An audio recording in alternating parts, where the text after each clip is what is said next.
What's your thoughts on where we come from? If we're all brothers and sisters. Who are we? I think we're soul. I think we're spirit.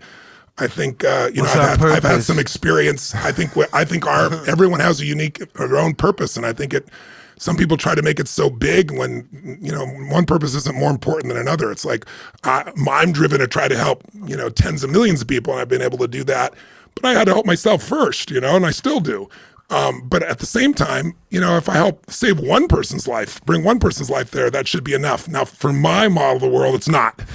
But I know it's enough intellectually. My wife is better at if we just help one person. She's like, honey, we don't have to go travel over the earth this much time or anything else. I'm like, yes, we do. I got to do this. This is what I'm made for. And she respects that. But, I watch her and she's brilliant with people one-on-one. I'm good with people one-on-one, but she can do something one-on-one and be totally fulfilled by it. So some people, the fulfillment is writing a poem. Some people, it's raising a beautiful child. For some people, it's having a gorgeous garden. For some people, it's writing a beautiful song. For some people, it's like bringing a new level of education. For some people, it's bringing, new answers in the medical field. We all have something to deliver, but people have to find what that is. And it doesn't have to be giant. It just has to be fulfilling.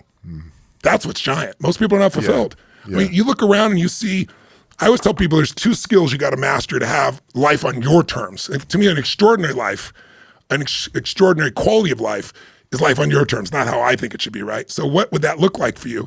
And what gets you there is two skills. One is mastering the science of achievement. Like you've done that, I've done that. Like how do you take your dreams and make them real? Now, most people just have a story in their head, but they never make it real. Learning how to do that in multiple areas, business, finance, emotions, relationships, spirit, whatever, that's a skill. But it's a science because you can learn from other people. I wrote a book called Money Master the Game. I interviewed 50 of the smartest financial people in the world, Ray Dalio, Carl Icahn, Warren Buffett, right? And found out what they did in common. Well, I applied that and took my little $50, $100 million companies and turned them into $1 billion companies because I just modeled what they did. It's a science. But the thing that matters most in life, Mike, and I think evidence that most of society misses is the more important skill is the art of fulfillment.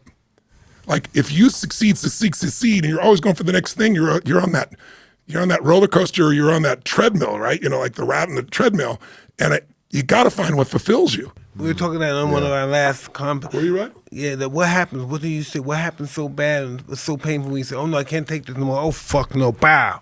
Yeah. When people think that living is more painful than dying, that's when they try to take their life. And knock on wood, the reason I've never lost anybody is I know how to shift that. I have to do it differently with every person because it'll take something different. Everyone is unique.